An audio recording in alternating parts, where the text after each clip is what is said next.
All right, so we had a customer that requested how to cut 5-inch XLPE power main cable. So we'll just prove to you that it is 5 inches. Take a look here, 5-inch diameter, very, very large cable.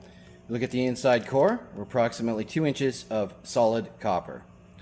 So, if you want to cut this with a hydraulic cable cutting system, we have the BWS CC132 guillotine cutter.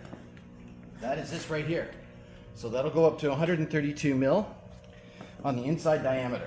So this, you can just pop over a 5-inch diameter cable.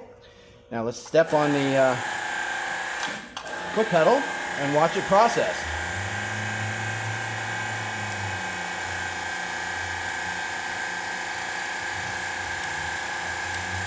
It's going all the way through.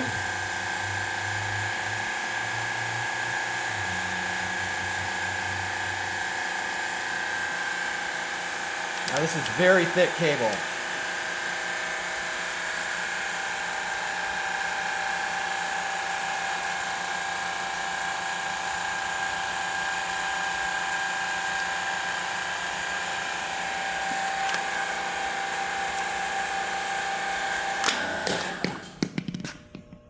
So it cut through. So again, this is extreme cable. Basically that shows you what you're up against with something like this. And again, that was the BWS CC132 guillotine cutter.